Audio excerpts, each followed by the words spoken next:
Assalamualaikum warahmatullahi wabarakatuh. Waalaikumsalam warahmatullahi wabarakatuh. Kembali lagi di channel Almanan Sumur Gunung. Ya, channelnya dakwah tentang Islami. Kita berbincang santai-santai saja. Kita kembali lagi ke Ustadz Wahidun, yaitu tentang ruqyah lagi ya. Karena lebih menarik di tentang ruqyah ini. Jadi ini pertanyaan langsung ya ini Ustaz. Iya. Apakah manusia itu bisa melihat jin secara langsung atau gimana itu Ustaz? Assalamualaikum warahmatullahi wabarakatuh. Waalaikumsalam warahmatullahi wabarakatuh. Manusia itu sebetulnya itu zaman dahulu bisa melihat jin. Kalau dilihat dari sejarahnya Nabi Adam itu bisa melihat jin. Tapi dalam kisah para nabi itu, Nabi Sus itu khawatir kalau jin sama manusia nanti kok bisa berdampingan, bisa saling melihat. Akhirnya khawatir takutnya malah saling berseberangan gitu loh. Akhirnya Nabi Sus itu mengelilingi dunia dengan ikhtiar sehingga tertutuplah antara manusia dan jin, itu tutuplah portal kalau ada yang mengatakan manusia itu bisa melihat jin, itu bisa, tapi dengan wujud aslinya itu yang nggak bisa. Bahkan dari madhab Syafi'i mengatakan bila ada manusia bisa melihat jin maka syahadatnya batal. Itu kalau dari wujud aslinya. Jadi antara manusia dan jin itu berbeda. Kalau manusia itu bahasa kasar, bisa dipegang itu. Gitu. Kalau jin itu latif, halus, nggak mungkin bisa dipegang. Makanya ada sekat-sekatnya. Kalau fenomenal sekarang itu ada anak bisa melihat jin, itu memang bisa. Karena dia ketempelan.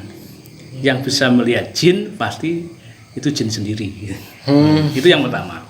Nah, kita akan membahas mengenai kok manusia bisa melihat jin gimana. Yang pertama itu karena dia punya di dalam tubuhnya itu ada jinnya, entah itu berupa ketempelan atau keturunan atau nasab. Makanya banyak indigo yang kecil bisa melihat jin itu karena matanya atau dadanya itu ada jin di situ. Makanya dia bisa melihat jin. Ya, itu karena ada jinnya. Yang kedua itu karena kesolehannya atau orang alim. Orang alim juga bisa melihat jin gitu. Masalahnya zaman para sahabat itu, Abi Hurairah itu bisa melihat jin secara langsung ketika zakat mal itu dicuri oleh jin, atau kalau zaman sekarang itu duyul. Makanya itu ditangkap oleh Abi Hurairah.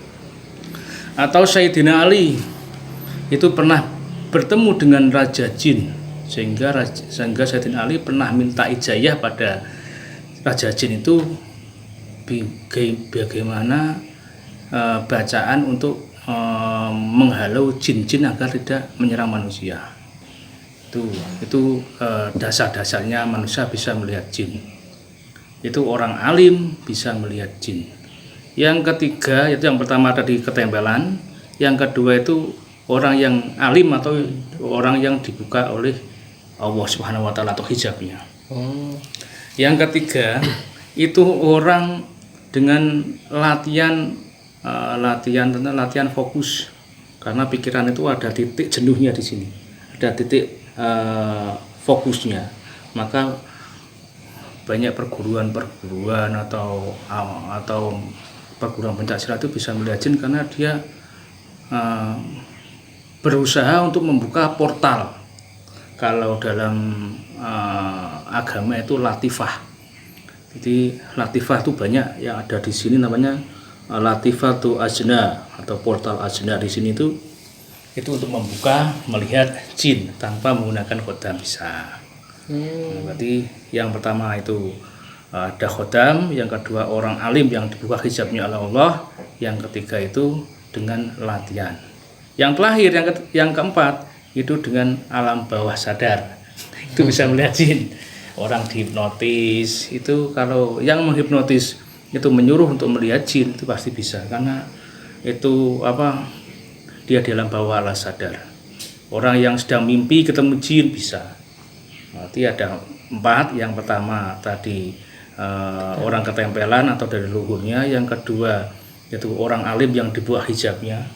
Yang ketiga itu orang yang belajar dalam titik fokus membuka portal ajenanya.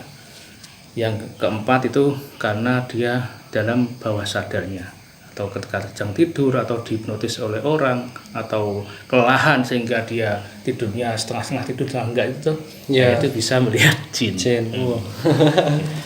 Sangat menarik ya dari para subscriber ini.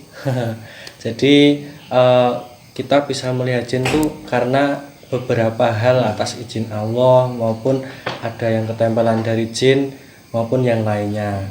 Baik, terima kasih sudah menyaksikan channel kami. Kita lanjut ke part selanjutnya.